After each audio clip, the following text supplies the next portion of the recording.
Gracias a los amigos del CIN por la invitación y gracias a todos los panelistas y las panelistas que están presentes en este día.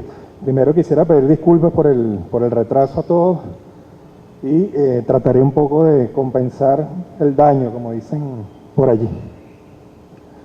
Bueno, en primer lugar, creo que es importante tomar nota de una primera afirmación de la diputada María Elisa Osorio, que tiene que ver con tener cuidado con hacerle propaganda a la derecha cuando se discute su programa. Creo que esto es importante en principio. Pero dado que el foro se llama el verdadero programa de la MUT, tenemos que criticar un poco los supuestos de esa primera afirmación. No hay un programa de la MUT. Hay varios programas de la MUT. De hecho, el verdadero programa de la MUT, en una hipótesis negada de su llegada al gobierno en algún momento de la historia venezolana, va a ser la carta de intención con el Fondo Monetario Internacional y el Banco Mundial. Ese va a ser el verdadero programa de la MUT. Y eso nos indica que la oposición de derecha no tiene un programa, una programática política estratégica que no vaya más allá de las coordenadas ideológicas de la globalización neoliberal. Eso es lo primero que hay que enfatizar, coordenadas ideológicas que son directamente responsables de la crisis del capitalismo mundial en este momento. Es decir, el pensamiento hegemónico que llamamos globalismo neoliberal es directamente responsable de la crisis que vive la tríada de los países del norte en este momento, y eso implicaría para un país como Venezuela, con las características estructurales e históricas que tiene la economía venezolana, someter de nuevo al país, como ocurrió en 1989, al mantra o al guión ideológico del neoliberalismo. ¿Cuál es este guión? Para decirlo en palabras más o menos sencillas, comprensibles. Generalmente los debates sobre el desarrollo y sobre las políticas económicas y las políticas públicas se dan en cuatro ámbitos que están relacionados pero que no comparten el mismo juego de lenguaje. Vamos a ver qué significa esto. En primer lugar tenemos las comunidades llamadas académicas, las academias de economía, del pensamiento económico, social y político. Y ahí se debaten fundamentalmente teorías económicas, teorías políticas y también sus implicaciones para la política pública. Ahí hay un debate entre supuestamente expertos. Ese es un primer ámbito de discusión del programa de la MUT. Podríamos colocar a expertos a debatir desde el punto de vista teórico cuáles son los fundamentos de cada una de las proposiciones que encierran hasta ahora los tres documentos que tenemos como programa de la MUT. El primer documento son los lineamientos de política de la Mesa de la Unidad 2013-2019, que es ese documento largo que firmaron ellos, con la excepción de Pablo Medina y Diego Arria, para tratar de generar una sensación de acuerdo programático luego de las elecciones primarias en febrero de este año. Ese es el primer documento. Documento largo, denso, aparentemente sofisticado, elaborado por aproximadamente entre 200 y 500 tecnócratas, que se desconocía profundamente, incluso los candidatos no lo conocían antes de firmarlo, y que obviamente es un documento elaborado desde el punto de vista de los expertos cuyo compromiso ideológico está con el compromiso ideológico de la derecha mundial. En segundo lugar, tenemos un programa que entrega en el CNE que titula Capriles comprometidos con el progreso de todos, que tiene 32 páginas. Ese sería un segundo programa, una oferta electoral. Y este programa llama la atención por su sencillez, es decir, que ya no será discutido en el ámbito de los expertos, sino que fundamentalmente aparecería como un programa para la campaña comunicacional para la opinión pública. Es decir, ahora tenemos un segundo elemento que es el sentido común, la conquista de la hegemonía en el sentido común en las representaciones sociales de sentido común, cómo convencer a la gente de a pie de que nuestras ideas son las ideas legítimas para lo que dicen ellos, reconstruir un país. Ese sería un segundo aspecto y un segundo ámbito, ese segundo programa. El tercer programa lo develó David de Lima, que es un papel de trabajo de otros expertos, sobre todo un papel de trabajo que tenía una intención todavía más peligrosa, que son las medidas concretas en el primer año de gobierno en el terreno económico. Ya no es el programa general, sino acotando a los plazos que vamos a hacer nosotros como medidas de corto plazo para darle contenido y decisión a la política pública y especialmente en el área económica, donde se develan en detalle medidas concretas, decisiones que nos dan pie para entender los impactos inmediatos de este programa sobre la vida cotidiana de toda la población, no solamente de los sectores populares, de los trabajadores, de las poblaciones campesinas, sino de todo el mundo, de toda la población. Y en cuarto lugar, el cuarto programa, más allá del quinto que les anuncié inicialmente, el Banco Mundial, el Fondo Monetario, es, vamos a utilizar un poco las palabras del propio candidato de la derecha, la cháchara de Capriles, el discurso de campaña, la prometedera, el bálsamo, las soluciones mágicas a todos los problemas de todos los lugares que visita. Si nosotros observamos un poco qué ha hecho el candidato de la derecha desde que entró en campaña, esa visita pueblo por pueblo, casa por casa, calle por calle, etcétera, etcétera, va acompañada de un discurso de campaña, de una programática que está muy vinculada al uso demagógico de una agenda de problemas seleccionadas con base a dos cálculos políticos. El primer cálculo político, la encuesta, el uso de las encuestas como instrumento para la elaboración de mensajes de campaña, y en segundo lugar, el estudio cualitativo de los problemas que tiene cada comunidad o lugar visitado para generar un mensaje que tenga cierta eficacia política, es decir, que se conecte con la gente allí. Y comienzan los bálsamos, es decir, la resolución de los problemas concretos y sentidos de la gente. El otro candidato habla de cosas abstractas, ideológicas, y yo voy a hablar de solucionar los problemas de ustedes. Estos serían los 5 programas de Capriles que están entrelazados y algunos son contradictorios entre sí. Por ejemplo, el discurso de campaña es completamente contradictorio con los lineamientos de la MUT, porque él no puede estar prometiendo todo lo que está prometiendo sin afectar decisivamente la viabilidad de la política pública que está en el programa grandote. Es decir, él promete en la calle, voy a mantener y mejorar las misiones. Por ejemplo, primer punto. ¿Qué dice en su programa de gestión? Que la única misión que va a mantener de las 29 misiones que ha diseñado el gobierno bolivariano en estos 13 años es la atención materno-infantil. La única misión que aparece en su programa de gestión es la atención materno-infantil. Es decir, de las 29 misiones universales de inclusión y justicia social que plantea el gobierno bolivariano, Capriles nos lleva a un programa social que es un programa de carácter focalizado y compensatorio. ¿Qué significa eso? De atención exclusiva en lo que ellos llaman sectores de pobreza absoluta.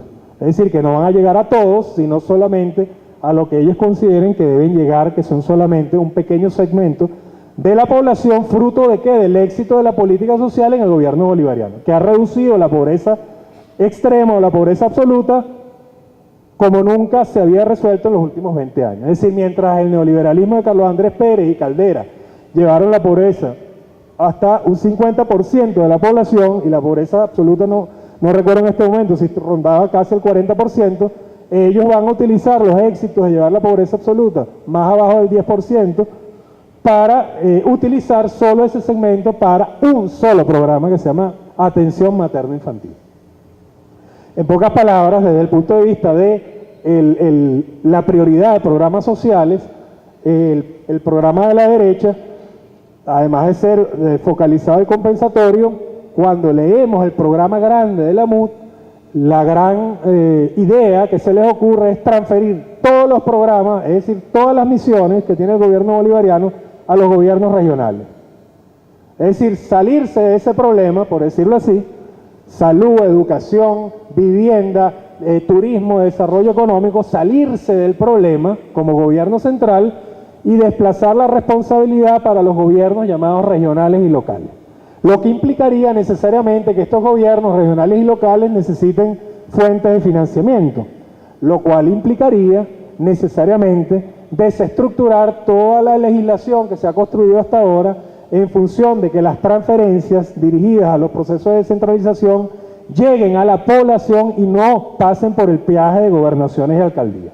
Es decir, es refortalecer a las gobernaciones y alcaldías como peajes de administración de recursos del Estado y recursos que van a ser sustentados fundamentalmente a través de impuestos.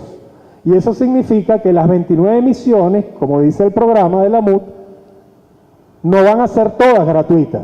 Se van a cobrar tarifas diferenciadas de acuerdo si usted está en pobreza absoluta, pobreza relativa o más o menos con cierto nivel de holgura económica, etcétera, etcétera. Es decir, lo que significa, en parte, el cobro por las misiones y, por otro lado, la privatización de parte de ellas.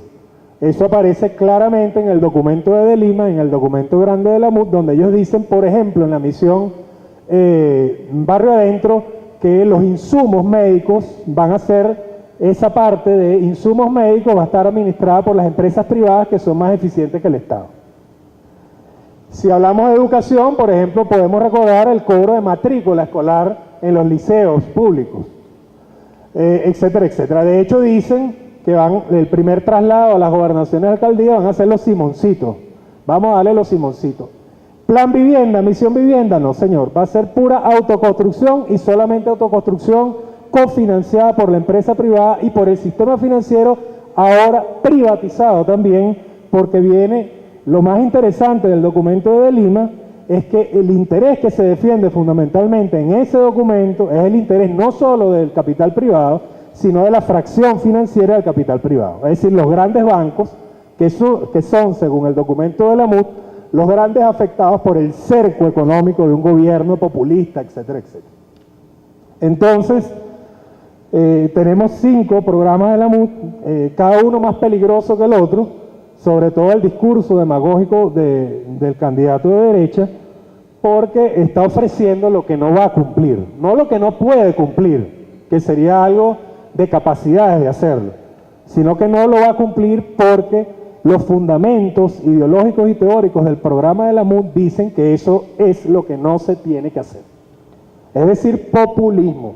Y lo que está haciendo él es populismo de derecha.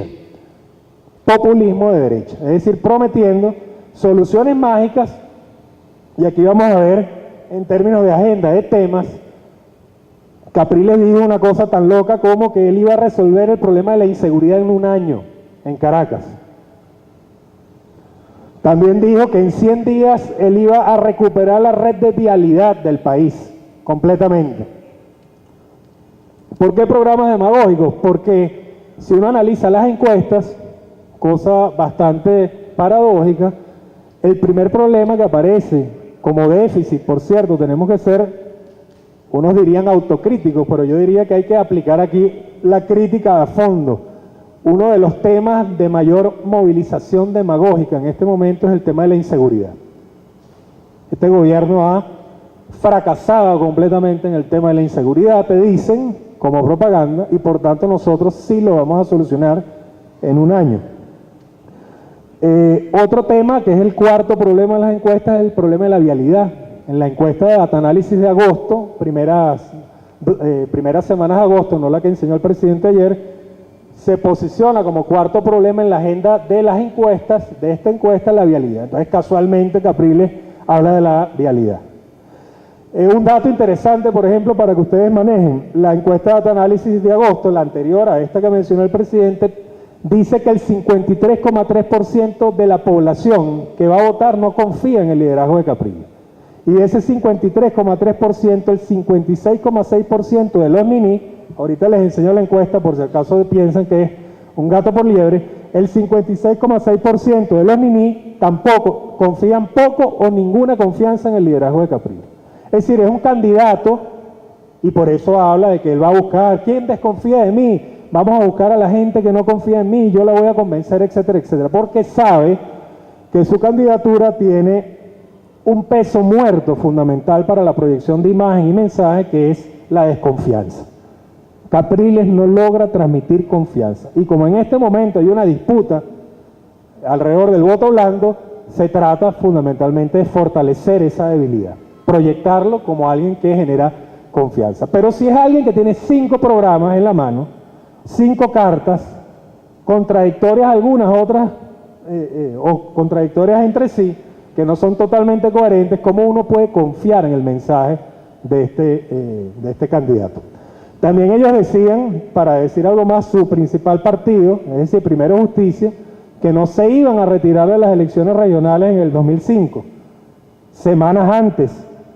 ¿Y qué ocurrió? Se retiraron también semanas antes de la última semana de las elecciones regionales. Este partido, Primero Justicia, dijo en la Asamblea Nacional, antes de que se diera el golpe de abril, que ellos no estaban conspirando, Y nosotros tenemos miembros de la dirección de Primero Justicia en este momento que siguen conspirando, entre ellos Armando Briqué y Ramón José Medina, que participaron activamente en el golpe de Estado del 11 de abril, como Leopoldo López y Capriles Radosky. Porque no solamente son Leopoldo López y Capriles Radosky, es toda la estructura de dirección del partido Primero Justicia está articulada en un proceso de desestabilización. Entonces, obviamente ahí la desconfianza está fundamentada. Cuando la gente muestra desconfianza y dice, este tipo está prometiendo demasiado, creo que la gente aquí en Venezuela conoce cuando le prometen demasiado cuál es el fondo del asunto. Es decir, que lo que le prometen es simplemente mentiras. Bueno, en términos sencillos, ¿cuál es vamos a decirlo, el guión ideológico del neoliberalismo para entenderlo con sencillez? En primer lugar, la desregulación. Es decir, lo que se regulaba, por ejemplo, los precios. Ley de precios justos. Esa ley va a ser derogada desde la intencionalidad estratégica de la MUT. No va a haber precios regulados, ni siquiera de los productos de primera necesidad, ni siquiera la canasta base. Todos los productos deben ser sometidos al libre juego de la oferta y la demanda. Entonces, eso significa en palabras llanas desregulación. El Estado no va a tener control sobre las variables fundamentales de la política económica que van a estar bajo control fundamental de los grupos económicos y fundamentalmente del sector financiero, de un banco central que va a recuperar su autonomía, entre comillas, de una PDVSA que va a ser una empresa comercial y no va a cumplir la función de eslabón clave de la política pública y de la distribución de la renta. Eso va a desaparecer. Lo importante es la recuperación de la acumulación privada. Segundo lugar, la privatización. Ellos dicen claramente que incluso las misiones son tan torpes que dicen que las misiones, es decir, aspectos colaterales a las misiones van a ser privatizados. Es decir, que las misiones van a cobrar tarifas, usted va a pagar tarifa por una misión, es decir, si usted da un CDI, que ya no va a estar coordinado de alguna manera por la misión cubana-venezolana, Ministerio de Salud venezolano y Cuba, cuando usted pide un medicamento le van a pasar una factura. Usted tiene que pagar tanto. ¿Por qué? Porque quienes van a dar esos insumos son las farmacéuticas, las empresas privadas farmacéuticas. Igual con los Simoncitos, etcétera, etcétera. El tercer aspecto del guión, la liberalización económica. La MUD plantea algo que voy a cerrar leyendo este documento del Premio Nobel de Economía, Joseph Stiglitz. Como sabemos que la MUD no va a leer a Marx, ¿verdad? Ni va a leer al Che, nosotros vamos a tratar de que lean a Stiglitz, por lo menos. Y lo que dice Stiglitz con relación a los expertos económicos, que no solamente a la teoría económica en Estados Unidos, sino incluso a estos expertos económicos en Venezuela. Bueno, liberalización económica es como el bálsamo que se ha generado para decir que si la empresa privada es quien lleva la palanca del proceso económico, el país crece, genera empleo y se genera bienestar. Eso suena aparentemente muy común dentro del sentido común mediático, porque esa es parte del discurso. No te dicen cómo se enlazan estas variables: crecimiento económico, empleo y bienestar.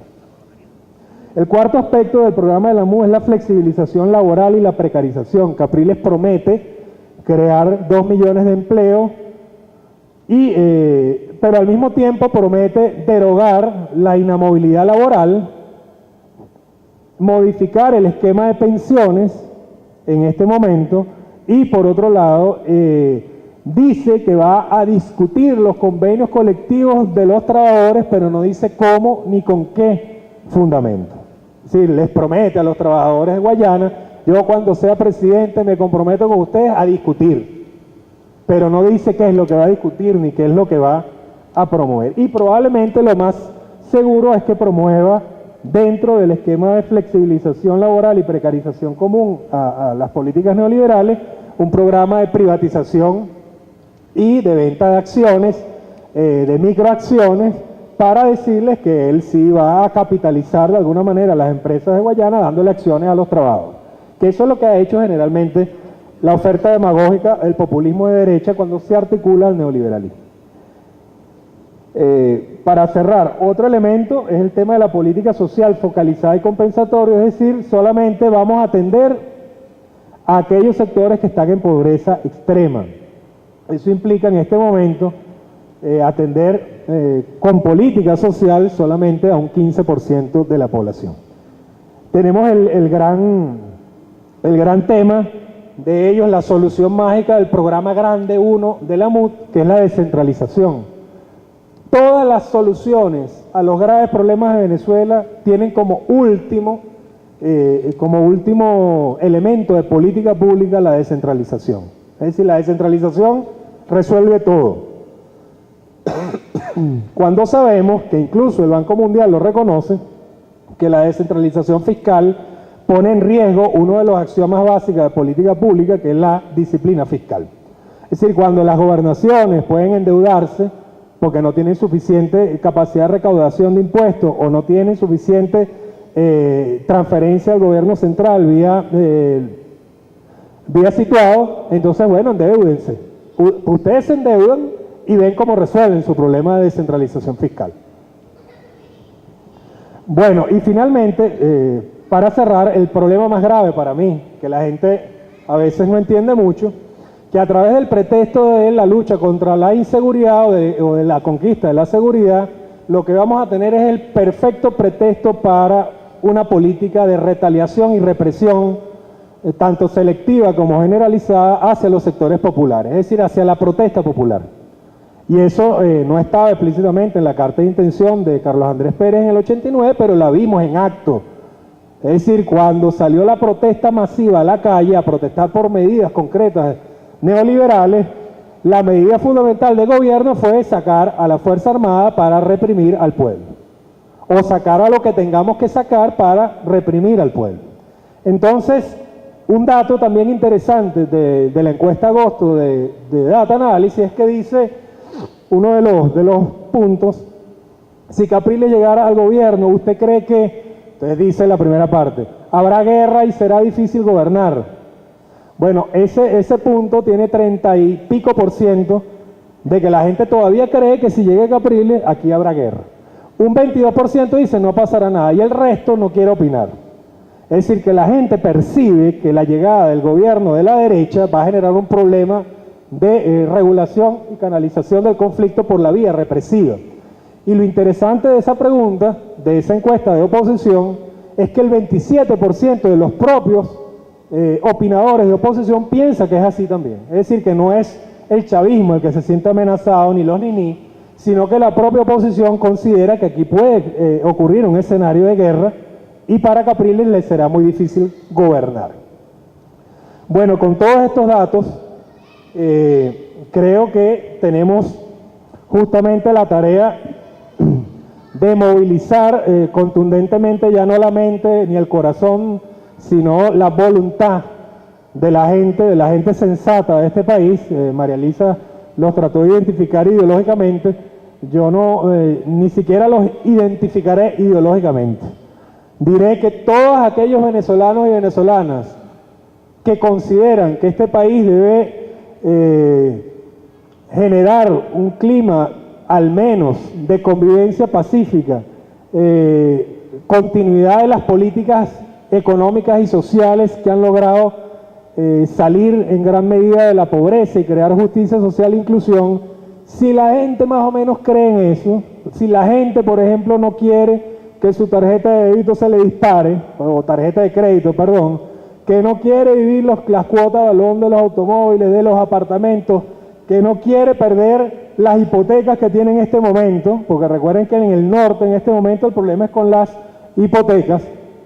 Si no quieren de alguna manera perder los beneficios, o por lo menos si no tienen una crítica visceral e irracional hacia el gobierno bolivariano, creo que deberían obviamente votar por la opción del presidente Chávez. Así no sean chavistas, así no sean socialistas, así no sean ni siquiera socialdemócratas y nacionalistas, sino gente sensata que sabe lo que ha pasado en 20 años o quiere reconocer lo que ha ocurrido en 20 años y contrastarlo con los 20 años anteriores, es decir, con CAP 2 y con Caldera 2, no creo que el odio llegue a tanto para apoyar una candidatura que efectivamente, como dijo en estos días, como dijeron los grandes representantes de la MUT, dijeron que iban a colocar al país patas para arriba.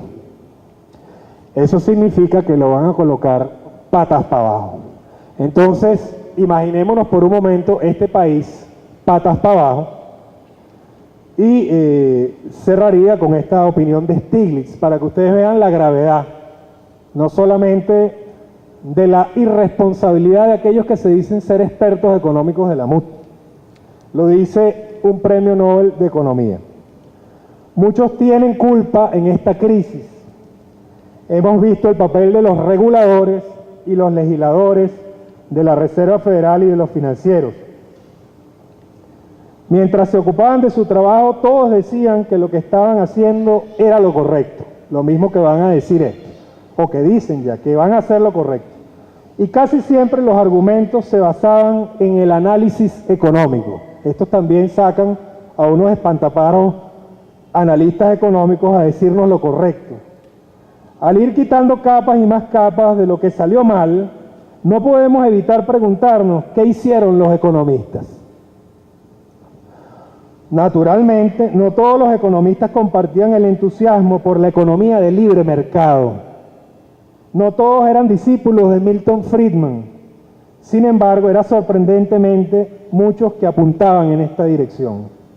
No solo sus consejos eran erróneos, fallaron en su tarea fundamental de predecir y pronosticar. No fue una casualidad que los que defendían las reglas que llevaron a ese desastre tuvieran una fe tan ciega en los mercados que no vieron los problemas que estos estaban creando. La ciencia económica había pasado, más de lo que los economistas quieren reconocer, de ser una disciplina científica a ser el principal hincha del capitalismo de libre mercado. Si Estados Unidos quiere reformar su economía, tendrá que empezar quizás por reformar su ciencia económica. Es decir, lo que nos está diciendo este señor es que si en Estados Unidos el análisis de la comunidad de los supuestos expertos lleva a la conclusión de que han estado completamente errados, sus economistas antenas repetidoras y ESA Boys y Chicago Boys de Venezuela, alumnos de Ricardo Hausmann, también comparten ese pensamiento que entró en bancarrota en los propios centros económicos del capitalismo mundial. Esos son los que nos van a dar las soluciones en Venezuela si ganan las elecciones el 7 de octubre. Dejémosle la respuesta a Joseph Stiglitz y nosotros escuchemos qué diría. Gracias.